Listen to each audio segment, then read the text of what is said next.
Hello everyone. So today I wanted to make a slightly different video from what I usually make.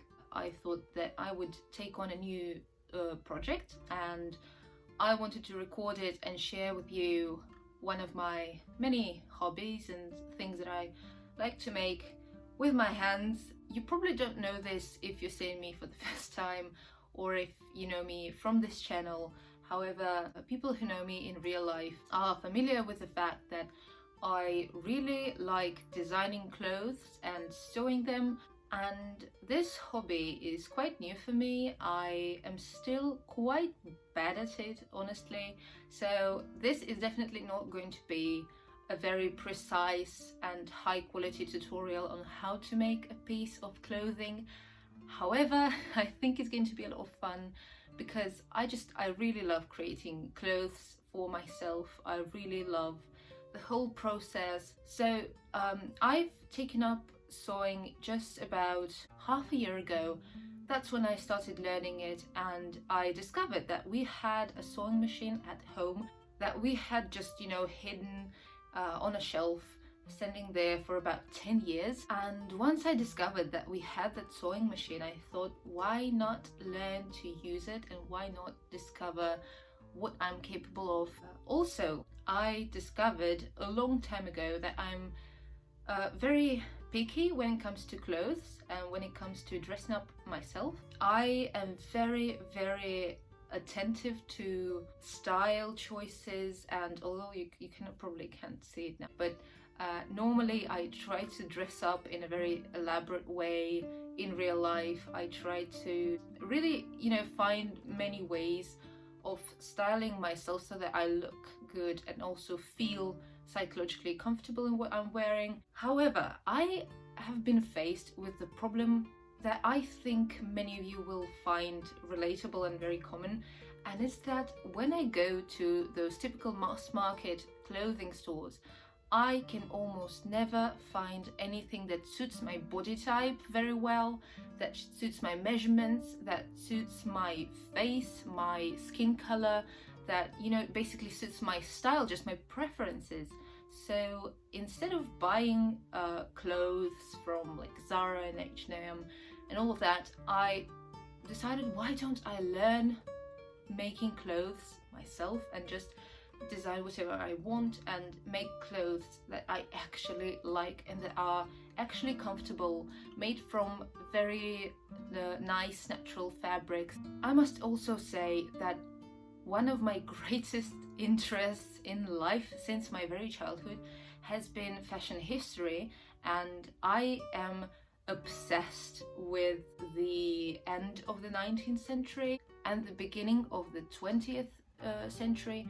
So I really love those, let's say 50 years from the 1870s to the 1920s. So basically I like to make things that are historically inspired by a certain style, a certain era in fashion, but that are not historically accurate, that still have some modern elements. For now, I'm not a super amazing designer, I'm not a super amazing seamstress, so I just do what I can with the resources that I have, with the materials that I have. And yeah, so today what I'm going to make, and try to film as much of the process as I can and show you how I'm making it, is going to be a shirt loosely inspired by the 1910s. Let me show you a sketch that I did. It's very poorly done, but here it is. It's going to be something like this. So it's like a shirt with a little bit of lace in this bust area, and it will also have those puff sleeves, but they're not going to be huge. They're going to be like just, tiny little puffies on my shoulders to kind of balance out my body type, because I have very narrow shoulders, so I like to add a little volume to my shoulders. And also in this design, in this sketch, you can see that there's like a belt on the waistline. This belt thing is not going to be a part, let's say, of the actual shirt itself is going to be an additional element. I don't know if I'm going to make anything elaborate. Actually, the shirt itself is going to be completely loose. It's basically going to be a very simple shape with some pleating or some gathered fabric in some areas, so that I can actually not make any buttons on this shirt, and it can just be put on without any closures, because I find making closures very annoyingly time consuming. So no zippers, no buttons, no closures at all. It's just going to be a piece that you will be able to put on yourself through your head and neck. I might change up a lot of things in the process. Okay, now onto the fabric. So the last project that I made was a skirt, an Edwardian style skirt, and I made it out of bed sheets from IKEA because I found those, and look at this gorgeous color. Like, it's a beige color, it's a bit golden, and I have like a ton of it, and that's not even all of it. It's like it's all falling to the floor. Like, I already used up a lot of it for the skirt, and I still have all of this. I think it's cotton, and it's mixed with some other material which my mum said was really nice. Also, the last thing I'm going to mention, a few years ago I was wearing a blouse that I had very often, but then the fabric started deteriorating. I kind of made it into even more of a mess than it was, and I separated parts of the blouse into pieces that, this is the back for example, and what I ended up having was kind of a base for any pattern of any top, any blouse, any t-shirt, any shirt that I would want to make. So now it is of a huge help to me. So I would really recommend, if you have any old clothing that fit you very well but that you will no longer wear because they already don't look fresh and nice and new, you can basically cut it at the seams, or like pull out the threads at the seams, and end up with a very good mock-up for some pieces of clothing. Now I think that I finally told you everything, and now what I'm going to do is get into the actual making of this little project of mine, and I don't know how long it will take me. I will tell you about that later at the end of it. Let's get into the process.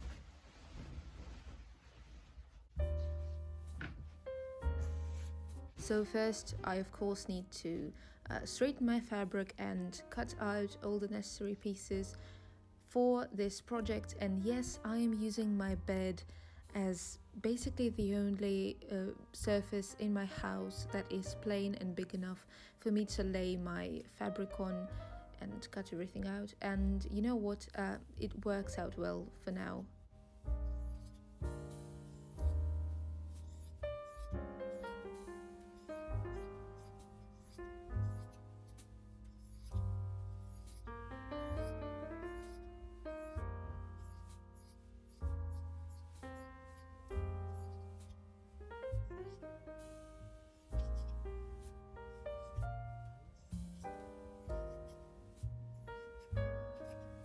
So here I am proudly showing you the final result of how the back piece turned out, based on that piece from a blouse that I've already told you about. Now I am making the front pieces. I need 2 of those. Here I am suddenly deciding to take a little break because my entire body started to hurt from the fatigue accumulated during the day. You can probably not see it very well, but I'm cutting out that second front piece, and then I'm getting into the making of the sleeves.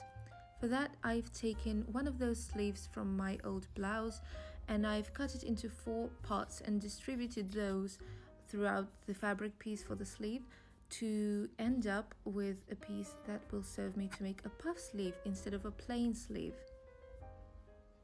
Now I'm pinning that piece onto the fabric again to make the second sleeve.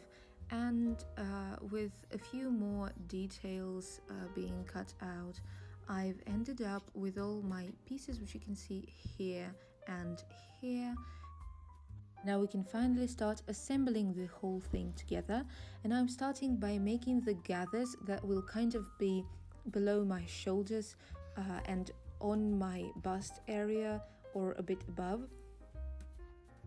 As you can probably see, my way of making gathers is completely unreliable. I don't recommend it to anybody, but that's how I make it, because any other ways of doing it just didn't serve me. So now that I have figured out this part, I am assembling and sewing together the front piece with the shoulder plates, the shoulder pieces, I don't know how to call them, and that's what I end up with.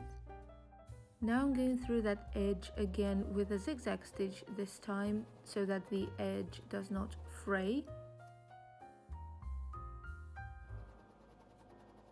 And then I'm starting to work on the edges of the front pieces that will be seeable. So what I'm doing is I'm turning the fabric 2 times inwards and going through it with a normal running stitch, I think that's what you call it, and I end up with very beautiful edges that will not fray. And here you can see the piece that I've ended up with, and I had 1 meter of that very beautiful lace that I wanted to use in the front area, so I'm making a center front piece. It's very tiny and little, and here I'm working on the edges of that piece again, turning them 2 times inward and sewing them in place. And then I am going to assemble the lace. I'm pinning it in place, as well as 2 tiny little ribbons that I thought made it even prettier and also would secure the lace better on this piece. And here you can see how it turned out. I could have done it by hand, but I started doing it actually, and it didn't turn out very well. Here you can see finally how the front of that shirt turned out. The next day I've sewed it together with the back piece, and then I've started working on the decoration for the sleeves. And I was absolutely amazed by how I had just enough lace for this entire project, and it was just 1 meter, so I was very scared that it could not be enough, but everything turned out perfectly. And then I'm also attaching some other lace to the edges that I will be attaching to the main part of the sleeve. And as you can see, here is the assembled thing, that whole thing together. And then I'm starting to sew that lace in place.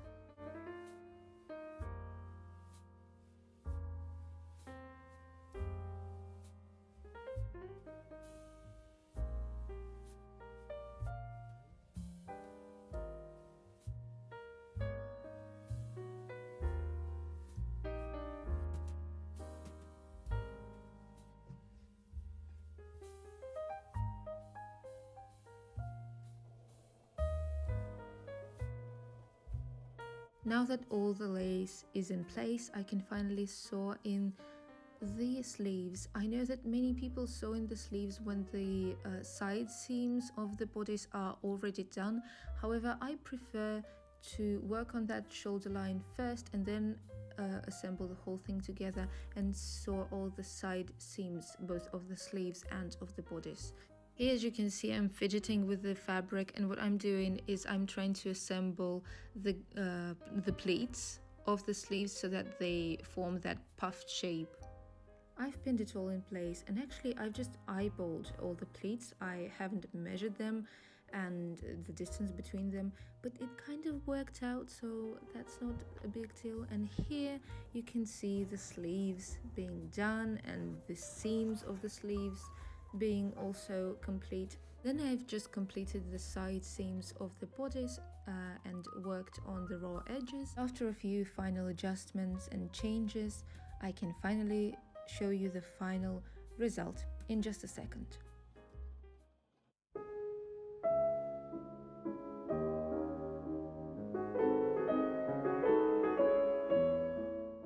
I ended up spending only 2 days in the making of this entire thing, and I actually really liked both the process and the end result. It turned out very comfortable despite all the flaws and little mistakes, and I'm definitely going to be wearing it in the future.